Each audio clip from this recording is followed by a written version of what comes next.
Alright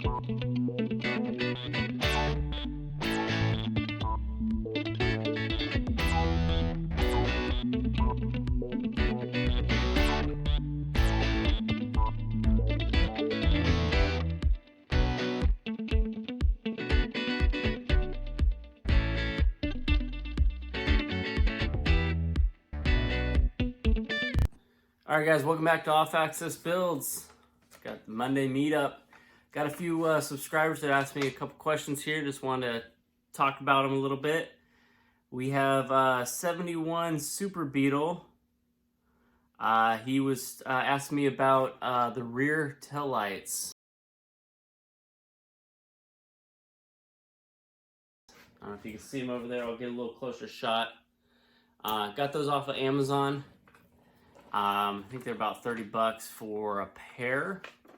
You can see I have 4 in the back, and then I also have 2 in the front for the turn signals up there. His question was, will they mount up to a stock wiring harness? I don't believe they will. And the only reason why I say that is because stock wiring harness, I believe, comes with only 2 wires. Could be wrong. But if it does come with 3 wires, then you absolutely can wire them up. In this case, I have 1 wire that's going to be the brake and turn, and the other wire is just going to be running light. I am going to be running a trailer controller. I have it over here. Yeah, it's a little trailer controller. Okay, and what this does, it allows me to go from 5 wires down to 4 wires. The reason for that is because these only have 3 wires. Okay, one's going to be ground, one's going to be for the running light, and the other one's going to be for the brake and turn. So what that allows me to do is I actually can break it up to where this box will control the left or right side, whether I'm doing braking or turning. Okay. This kit is made by, where is it? Tekonsha, I believe it is. Not quite sure how that's pronounced. Part number 118325. I got this guy off of Amazon. I'll put a link down below as well. Not sure how this thing's going to work. I kind of understand how it's going to wire up, but I'm not quite sure how it's going to work with the lights. So we'll have to play around with it when I get that wired up. So got another subscriber that asked me about those polyurethane bushings. He was wondering how I put them in and where I got the through rod and through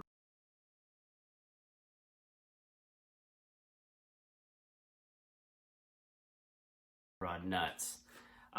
So anyways, I got all 3 off of Amazon. I got the polyurethane bushings. I can put the link down below. Got the through rods and nuts. The reason why I went with through rods, and I've talked about this in another video, but the reason why I went with through rods was basically so I could run my air shocks without the springs interfering with the air shock, so I can slam it to the ground in the front. And the bushings, I had a horrible time trying to install these guys. They're great bushings. I guess the worst part of it all was trying to get the inner bearing out on the top and bottom. I wound up leaving them in because I wasn't able to pull them out. So what I did was I actually cut the bushings back. I think it was about an inch and a half, something like that. Not a big deal because the trailing arms still hold on the bushings and they slide into the old bearing inside. And it's a sleeve bearing. It's not an actual ball bearing, so it shouldn't wear out like a ball bearing would. we'll see. I may have to pull it out later, but that's the way I'm going to be running it. So, also, I have Escort Sportage. This gentleman was asking me about my Wilwood Pedals and where I got them.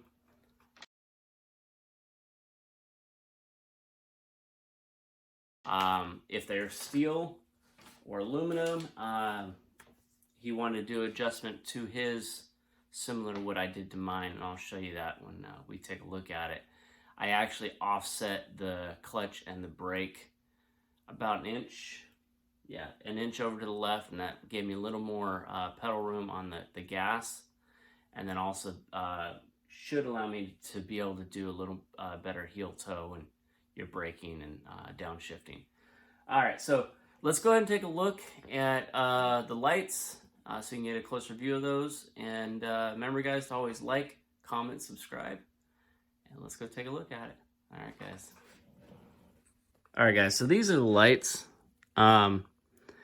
They were a pain to install, and I have a video on how I install them. I actually had to reach up inside that little gap right there, okay, and reach my hand up. See if you can even see the nut. You probably can't. Anyways, I had to reach all the way up inside there to get the nut on the back side of these guys. It was a pain to get them in, but they look pretty sweet on the side there. So these things come with, like I said, 3 wires. One is for the ground. One wire is going to be shared with the brake and turn, and one wire is going to be for running. That controller will tell that wire that's going to be for the brake and turn whether or not you have the turn signal on or if you're just braking. So I haven't quite decided whether or not I should run both turn signals or have one brake and one turn. I think I'm probably going to run them both, but in any case, got those 2 on that side and those 2 on that side. Okay, so that's those guys. Like I said, they're about 30 bucks off of Amazon. It may have went up since then, but that's about what I paid for them before. All right, guys, so I got a lot of sanding dust and other dust on these polyurethane bushings, but that is actually the polyurethane bushing underneath all that dust that I got to wipe off. So like I said, there's a bushing about 4 inches in. I had to cut this guy down to so it didn't interfere with that bushing. Not a big deal. I mean, you can try to pry it out. I've heard some people heat up the tube and then it should just slide right out, but I wound up just leaving it in. These nuts are really cool. They actually thread on and then you put a lock nut on them, or set screw, excuse me. I actually have some lug nuts that fit these threads perfectly. I just took them off to paint them. So those will go back on as a secondary lock nut on top of these guys. So pretty straightforward job, and I'll put the link to all these videos below so you guys can check them out if you like. All right, guys, so here are my Wilwood pedals.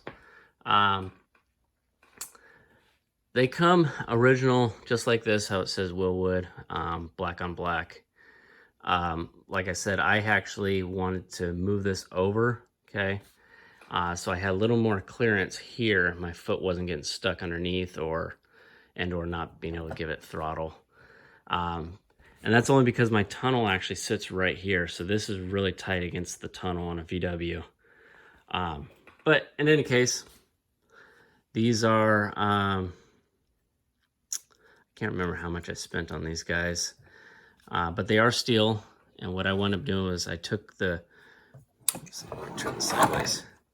I took the welds off that came original on it. I think I left these on, the top ones on, and I took the ones off of them in here, and I think I left these on too, only so that stayed straight, okay? But I took these off, and I actually sliced it, pulled it over, and then re-welded it, cleaned it up, fill welded it, made it look like it was what you see now. And then I painted that guy red, and then put some new non-slip rubber on. So that's pretty much that in a nutshell, guys. I can't wait to get these things in. So this is obviously going to be a clutch solenoid or master cylinder, and then front and rear brakes. Okay. And then I have to still hook up the gas, which I actually will need to shorten it up a little bit. Shorten this guy up. All right, so that's that. Got one more special thing I wanted to talk to you guys about. Working on putting in a rack and pinion steering, guys. It came out all right. I'm gonna have a video on how I did this guy shortly. One thing I do want to say is this will not go in a stock bug. Many people have said that. It will not go. The only reason I was able to get it in there because I have it mounted in front of the beam.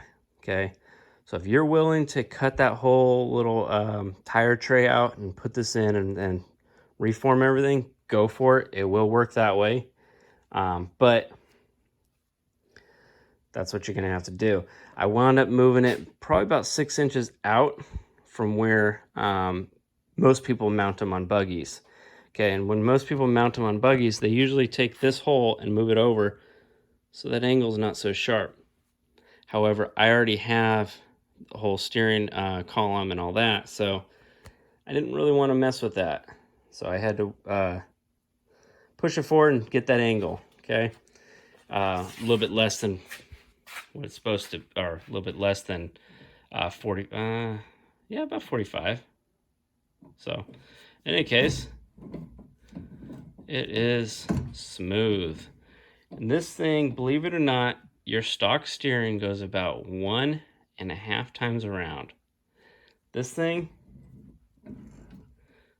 that's a half turn on the steering wheel, and it's fully locked over. So from lock to lock, got one full turn on that steering wheel. So it's going to be pretty tight steering. I can't wait to actually test it out and drive it. So I do have some new linkages going to the whole brake assembly, the spindle, and all that. So I originally was kind of thinking about moving or doing the beam flip, but I think I've kind of put that past me and moved on from that. I'm going to just keep it back here, and I kind of going for more of a, I don't know, slot car type of look than stretched out Volks rod. I mean, it is a Volks rod, but, you know, rather than stretching it out another, believe it or not, if you did that, it would be about 10 inches, 11 inches, somewhere in there. So it can be done, but my only issue that stopped me from doing it was that pivot point right there was going to hit this bar. You can kind of see when everything gets flipped around, this will still be pointing back, so it's going to interfere with that bar right there. Only have maybe 1 inch of turning, and I didn't want to deal with that. So anyways, guys, she's coming along. Yeah, still got some body work here. Kind of been procrastinating on that and really focusing on getting the steering done at the moment.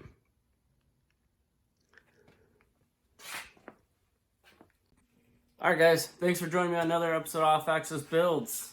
We got those 3 questions answered. Thanks guys for commenting. Remember to always like, comment, and subscribe on future videos. Hit that little bell for upcoming notifications. Remember, it's built, not bought. See you on the next one, guys.